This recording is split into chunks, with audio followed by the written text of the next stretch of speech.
Hey there, everybody. We just wanted to give you a little intro into this interview. We sat down and talked with Karisa just about a year ago, right as she began pitching.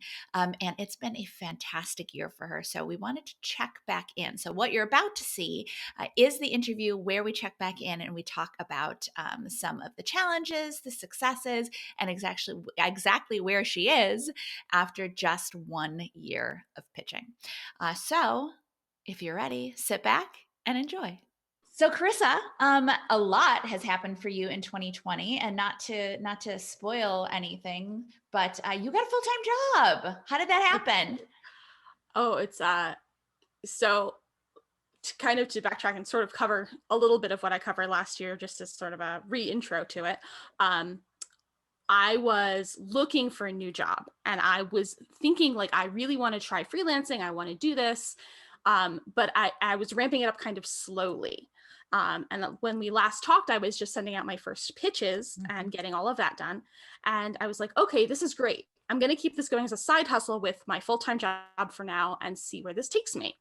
So I was going along, and the more I did the freelancing on the side, the more I was like, this is what I want to do. I don't want this full-time job. I was basically, if it's not the consulting for my old business, it was me. So I was just wearing like 37 different hats on any given day. And the only one that I was really enjoying was the writing part of it. And then doing more writing on top of that, I was like, I need to make a change. I just need to find something. So I really didn't want to necessarily jump right into freelancing full time. That kind of scared me, which I know it has scared several other people in the group as well. I'm right there with you. And it's still something I'm considering maybe in the future, but for now I wanted to find something that was full time. Yeah. So I started just looking around and I found this company, and they do crowdfunding launches. So if you have a Kickstarter or Indiegogo idea, they will walk you through the whole process from like, I drew this on a napkin to here's my product and I'm delivering it. And we're now moving you into like Shopify for e-commerce sales. So it's the whole process. It's really awesome. So they were looking to hire someone, a copywriter, to do all of their like the actual Kickstarter pages. Fun. Yeah. And I was looking at it and I was like, this sounds like a lot of what I love about freelancing, which is every project is different. Like you're never doing the same thing. Like I know you've referenced like the tractors thing before. Like you just learn so many things about so many different things. And I was like, this sounds really cool. I would love to do this. So I started the process and I sent them my portfolio site, which I did as part of Pitch-a-palooza last year. So it was like, I'm like, yeah, this is paying off so quickly. And they loved my portfolio site. They had me do basically like it wasn't even like on spec. It was basically doing spec work for them. Like it was just, they gave me a fake product and they were like, all right, try this. And I was like, okay, sure. So kind of like a copy test. Test, yeah. Yeah, basically. And they got back to me and they're like, look, you're top 2. Like, we really want to move forward and see what you're doing. And they actually brought me in as a contractor to do 2 real-time projects for clients of theirs. And so the copy test was on like an electric shaver. And then one of the live projects I did was for a cooler that cools itself. And the other one was for like smart glasses that you wear and they alert you when you start, like your focus starts straying. So it was, again, I get a lot of alerts for that. I know. Yeah. I was like, this is so cool for somebody who's not me. And so it was, again, that whole thing of like, there's so many different projects. There's so many different ways this can go. I mean, just open up Kickstarter and take a look around. There's a billion different things at all times. And so went through that process, went through all of the client review stages, went through everything with the thing. And I had been talking to like the overall CMO, their chief marketing officer, and also the guy who's in charge of the specific part of the company. And the CMO got back to me. He's like, look, we are absolutely deadlocked. We want to hire both you and the other person, but we don't have 2 openings right there at this time. And he's like, I looked at everything you did on your portfolio site and I want you. I would rather the other guy hire this other person, and I want to poach you from my side of the business. I was like, sure, you want to offer me a job? I'm like, that sounds great. So instead of doing that, and I still get pulled over from time to time when there's overflow on that site. So I've done some more of that. But when my main job is running all of their marketing for the company itself. So doing all of our email nurture with possible clients, doing all of our social media posts, things like that. So it's not the job I thought I was signing up for, but it's one that I absolutely love every single day. That's so fantastic. Yeah. Congratulations. I love that the CMO was like, yeah, you're the one I want. We're not going to let her get away. Yeah. Well, I love that you mentioned too, that you did contracting work first. Cause I think a lot of people don't realize that are looking for full-time jobs. That's super common that like, hey, we want you on staff for 3 months or whatever it is. And then often that can lead to a hire. And then it gives you space, I'm sure, in those 2 projects that you did to weigh, is this a good fit for me? Right. I mean, I'm sure you got that experience to feel like, yes, like it's solidified wanting to do it. Mm-hmm. Yeah, absolutely. And the way it actually worked for me from sort of a contracting perspective was they hired me to do those 2 contract projects. And that was just like a side thing. I was still working my old full-time job at that point. And then once I got the job offer and left my other job, I came on board for a month as a contractor before I got hired as like a W-2 full-time employee. So it was sort of a full-time jump in, make sure we like you, make sure you like us. And it went really well. But it was sort of a shorter contract with very, very focused, or a great focus. And then it pulled back and it was like, okay, well, here's all your job duties and we're going to still have you as a contractor for a month. And then we'll hire you as long as everything goes well. And obviously everything went fine and I'm still there and I love it. So yeah. So you're loving it. So what types, I know you mentioned a few of the types of projects are you working on, but do you mind elaborating on some of those? And also what types of people you get to work with on a day-to-day basis? So my direct supervisor is actually the CMO. I report directly to him. So it's great. I'm really involved in a lot of, and it's funny because I do all the writing, but I'm part of a larger marketing team. So I'm involved in a lot of the conversations and decisions that go around, or that go along with that. And the other 2 people on the team they're actually brothers, which is so funny to me. And they're great. And one of them is like the Facebook ads guy. And the other guy is basically, so we run one of the programs that the marketing team specifically runs is it's actually run sort of like the CCA is, where it's this video course where we walk people through how to do crowdfunding. And we have a dedicated sales guy who is just for that on our team. And that's the whole marketing team. It's just the 4 of us. Wow. So I do a lot of what I do right now is getting their email nurture sequences set up because they had nothing. And I walked in and I was like, all right, what do I have to work with? And they're like, whatever you want. And I was like, oh, okay. So it was getting a whole bunch of, because they would just have leads come in and sit there until somebody could get around to them. So it was horrifying. So creating a sequence of people who watched this free training intro video that we had, and then one sequence for, okay, well, you watched part of it, but you didn't watch all of it. And then another sequence for you watched all of it, but you didn't book a call with us. So building out these nurture sequences in email of, okay, well, we'd really like you to finish the training. It would be really great if you finish the training. We think this is valuable for you. And then on the other side, hey, we saw you finish the training, and providing more value in those emails, like, hey, here's a case study of somebody we worked with before, and this is where he is now. This is the product we launched. He loved us so much he came back and he launched another product with us. So providing additional sort of see where you could be things. And then also sometimes it's one of them is like directly providing value with, here, we came up with this guide and it's just a checklist of things you need to do before you start your crowdfunding campaign. So it's this mixture of like case study and providing additional value and reaching out and being like, if you just want to hop on a call and chat with us before you make a decision, we're fine with that. And just this whole nurture sequence of getting people to come in. And the really cool thing is, my cat knocking things over. The really cool thing is the system they have it set up and tracks things. And they have actually been able to tell me, so email 3, 7, and 19, we have gotten this many sales from that. So Cool. I was able to like, I just had this like moment of absolute joy of like, oh, I am having like a direct impact on this company. And then other companies too, which is awesome, right? I mean, that's cool. Our whole brand is like, we don't just help you launch a product. We're trying to help people build brands. So it's really involved in every step of the process, but helping people sort of get their dreams off the ground. It's really a cool thing to be part of. That's so cool. And you're saving those emails and those metrics for your portfolio, right? Yes. Good. That's what I want to hear. There's you know that I'm always going to be your coach no matter what. Oh, yes. Good. I'm glad to hear it.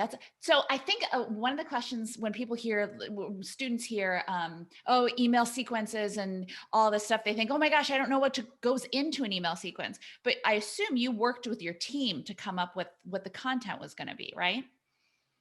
Some of it. So it was funny. Part of my like 1 month contract training was they actually put me into their video course. And they were like, fun. Here's how we're going to do the beginning of the training. Just this is how we train everybody. Which a part of that was also me coming at it from a copy perspective and going, okay, well, you also need to put this in and put this in and put this in. So helping them improve the value of the content. But because I had I had backed a couple Kickstarter campaigns in my life, but I knew nothing about crowdfunding. And I've learned so much about it. And then my team is also really, really supportive and available. So like this morning, part of what I do is content writing for them. I run their blog. So I ghostwrite all of the blog posts from like 4 different rotating authors. They're all me. And one of the best compliments I've gotten in this job is this. I was talking to the CEO, the first blog article I wrote that was supposed to be his. And he goes, oh, this sounds just like me. I was like, yes, that's my job. Like learning your voice and learning how to write and make it sound like you, like that's a big part of what copywriting is. So being able, like getting that just validation from somebody who's not just going, okay, you did a good job at this thing I know you're supposed to do, but him being like so amazed at like, oh my God, you're doing your job. It was really kind of a cool moment. That's awesome. Congratulations. Yeah. That's so cool. And I want to remind people too, because this is a remote job, right?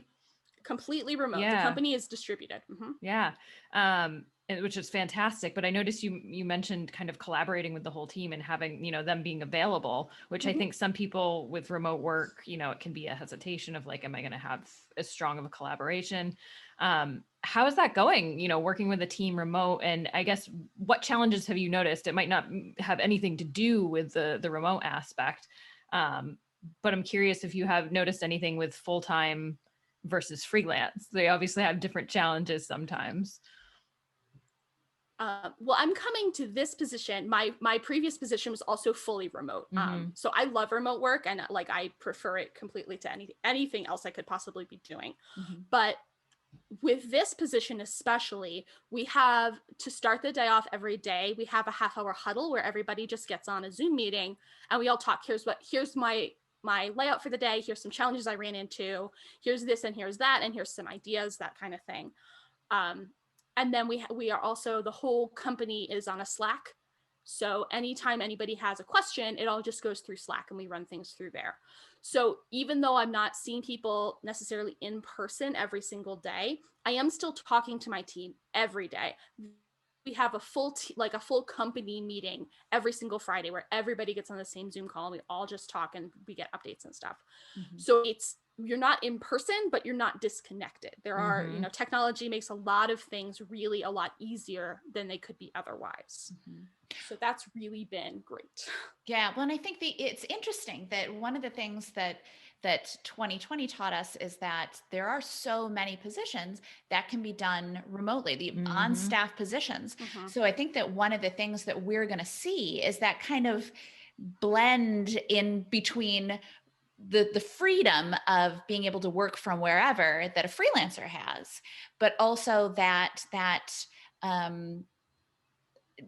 somewhat stability, but a little bit more consistency of a full-time job.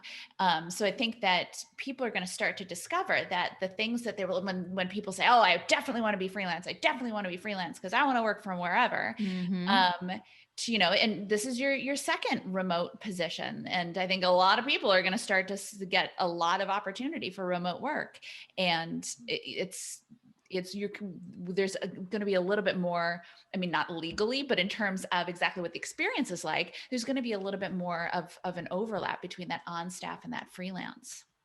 Yeah. And it's funny because my last remote position was remote, as in we all worked from home, but I was hired because I live where I live. Because I lived near the CEO and he wanted me close by in case he had to like come drop something off or something. Whereas this team is fully distributed. Like I'm in Denver, Colorado. They're based in San Diego. Like that's where like a bunch of the staff lives, because they started as an in-person company and then we're like, this is silly, let's just be remote. And we have people like all over the US. We have people, 2 of the guys on my team are from Canada. We have people in Argentina and in Ireland, and like it's a worldwide company. And yet we all have this ability to just come together and be this like really cool remote workplace. Yeah. That's really cool. I'm glad we touched on this too, because I think, what Nicki, you were saying about a lot of people wanting to be freelance because they think I can work from wherever, versus there are lots of roles where you can work remote and be full-time. And I think it's interesting too, because I think a lot of us come at the lens of other industries we've worked in versus as a copywriter, there are lots of full-time roles where it's a different experience than if you're like a full-time teacher, for example, or a full-time like sales call center thing.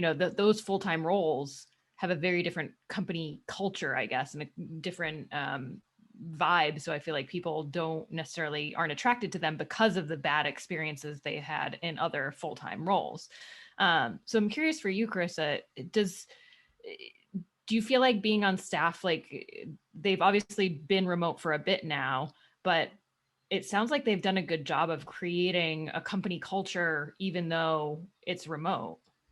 Yeah, it's funny. We're actually, one of the goals that the company has for this year is sort of codifying our company culture. And we had meetings on it earlier this week. So it's really on the top of my mind about like, what is the culture at our company? What do we want it to be? And how do we do that? And like they recently hired an HR person to make sure that sort of thing is happening. They have been really good about the culture. And part of the hiring process was them being like, look, this is our culture. We are a little bit more laid back because we're all remote and we're all okay with that. But we also want to make sure that like everybody's available to everybody. So if I have a question as a marketing person, I want to do one of our like featured clients, we launched a pair of gloves that he did. And like everybody loves this. Apparently he was a joy to work with. This was before my time there. And they're like, well, you should just do a case study about these gloves and this guy who did these gloves. And I was like, great. I've never met the guy and the gloves happened before I was here. And they were like, oh, just go talk to this person on this team and this person on this team. And I was like, okay, sure, I'll do that. And everybody was just really receptive to those questions and really supportive and really happy to help me with these things. Yeah, I love that. A great team is a great team, no matter where. Yeah, to Kate's point, I think it's so true that when someone doesn't like their job, they want to ditch everything about it, the job and the like. They assume that it is being on staff that is part of the issue, when that's not necessarily the case. It may just have been that the job blew, but if you like what you're doing, you may actually like doing it full time from wherever. So then I have a question, actually. So if the team is distributed around the world, let's say later on when we can all travel again, Lord knows I'm itching to do it. Could you go and like live in Bali for a month as long as you were available on their schedule? Yeah, it's just as long as I can make. And when I got hired, my marketing manager was like, hey, so our meeting is at this time. Does that work for you? Or would you rather we do it at a different time? Wow. So like, super they're like, sweet. Yeah, it's a real, like the company itself is great, but like, yeah, they totally wouldn't care if I wanted to just go, anywhere for a month if I wanted to move to Bali, they'd probably be like, sure, please take a me week with off. you. Yeah. Right. Like because we have a couple people now who are in the Philippines who do some work for us. And like, so it doesn't matter where you are as long as you work it out with your team. They really don't mind. I love it. Yeah. Good people are good people are good people. I feel like more and more companies, I hope, realize that. Yeah. Exactly. And I think too, now the companies know that they can trust us to work from home. To your point, it doesn't matter where we are. I had a friend who worked from Europe for a while, and as long as he was there on the company's hours, it was fine. Or at least he was available for some of it. They had no problem with it. So I think that, the benefits of being freelance are really going to start to bleed over into the benefits of being on staff now. Yeah. And especially with a remote position like this, even though it is full time, they don't really, it's a company where they're like, all right, well, you have to be at this meeting and then just get your work done, like whenever you need to do it. So again, with that sort of thing that, is really attractive about freelancing of like, oh, well, I just want to take Friday off and have a 3-day weekend. My company is okay with that as long as I get my work done the week before that. They don't like, and that's what I've heard from a couple of their friends who are in other not copywriting positions at freelance, other places where they're remote, is like that's sort of becoming a more common attitude towards it. Is just like, okay, well, we're hiring for you for this position, and as long as you get that work done, we don't care when you do it. So I'm not chained to my computer 9 to 5 every day just because I have a full-time job. Which makes sense, right? Like, just do the work. No brainer. Yeah. I have a suspicion that part of the reason that's starting to change is because it used to be that there was the boss sitting in the office and then remote workers out there, and the boss is going, I can't see you. I don't know if you're working. Exactly. Yeah. I hate life and I can't see you. I don't know if I'm working. But now that nobody can see anybody except on a Zoom call, I think everyone's kind of like, oh yeah, well, I'm going to get up and do laundry for a half hour. So I guess it's okay if you do too. If you can't see someone, but you don't know if things are getting done, that's the solution is not bring them in the office. It's you need a better system for knowing what the heck's going on in your company. If my goals for the week are get these, this certain amount of emails done, and if by the end of the week they're done, like what does it matter when I did them? Like they're done, and that's what you asked me to do. So exactly. So thinking of full-time freelance, I'm curious if you're still taking on any freelance work at all. So I am. So one of Nicki's suggestions for how to find clients on Facebook was to join some local business groups. So I did that last year during Pitch-a-palooza, and I sort of joined them and then just went totally silent for like 6 months. Because I was finding clients other ways. I was doing a lot of pitching. I was still, like I said, working my other job. So I was like, okay, well, I'm in these. Well, I know you said you bought a house too, I think on the last episode. So you had a lot going on. So I was in the process of purchasing a house, and then COVID happened and so much blew up that I was like, I'm going to wait on this. So I'm waiting on that. I'm actually right now in the process of doing that again, a full year later. So hopefully if we do this again in a year, I will be in the house. That's we need an update on the house in the year. So yeah, it's just 2020 was quite a year. It was.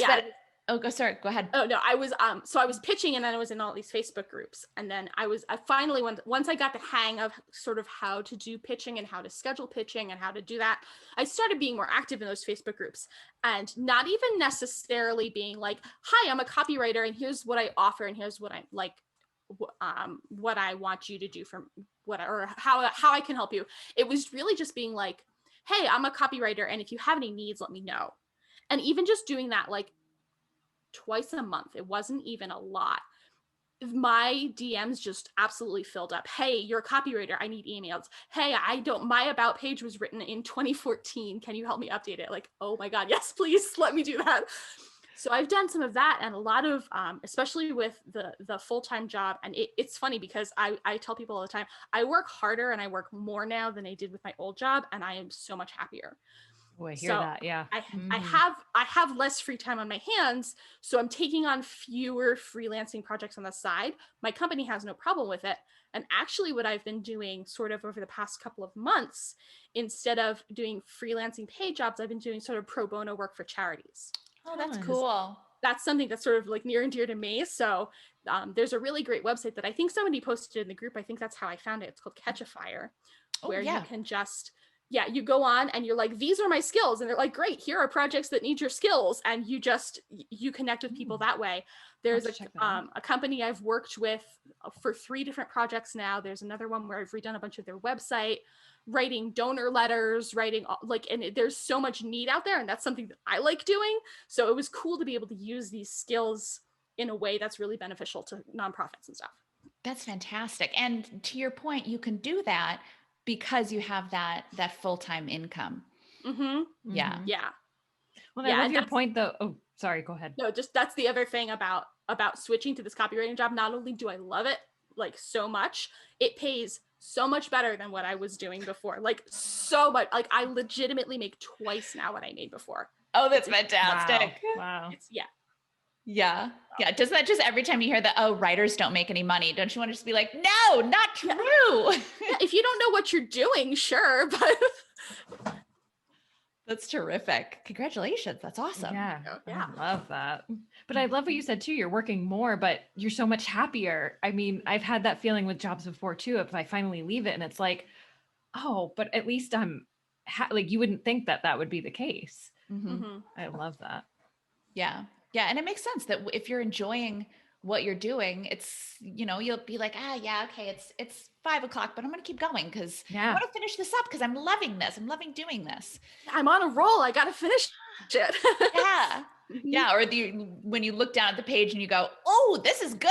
I'm a good writer. Check me out. This is good. Awesome. Well, thank you so much for catching up with us. I want to plug your website again. Is it still copybykarisa.com? Karisa with a K? Yep. Karisa. That's me. In case folks want to check you out. Please do. Please don't judge that I still haven't updated a lot of my portfolio pieces. That's your goal now. You have results now. You have good results. You need to get that. Yeah. I need to get them on there. Yeah. So do I. So we'll make a pact. The two of us will. All right. Sounds good. Yeah. Do you remember when I told you that you're not going to want to update your portfolio? So you need to schedule it because nobody wants to update their portfolios.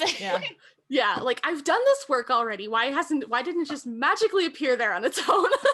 That is a mark that you're a professional copywriter because you put off updating your portfolio. Yeah. Welcome to the club. So true. Yeah. I think I put one project I've done for them on this website, and that's the rest of it's ready. It could go up anytime now. If it would just do it itself, that'd be great. I know. Book off some time, get it done. Yeah. But this has been so fantastic, Karisa. Thank you so much for updating us. Congratulations on all of your success. I know that, 2020 was such a crazy year, and I think people were really concerned about what it would mean, especially in the copywriting field. And I think that we have discovered that it's been actually a really good year for freelance copywriters. And I'm so glad to discover it's also been a really good year for on-staff copywriters. We help businesses grow, and there's value in our positions. And so people want us, and very clearly in your case, they value you, and rightly so. Yes. Yeah. So thank you for having me. Oh, thank you so much for being here. And that's it for another episode. I hope everybody enjoyed this. I know that I did, and I'm sure Kate did as well. And here's hoping Karisa did. I did. Excellent. Well, then we will catch you all on the next episode. Bye, everyone. Thanks for watching. Make sure you don't miss any tips, tools, or tactics for copywriters by clicking subscribe right now. And of course, you can always find us over at filthyricwriter.com. We'll see you next time.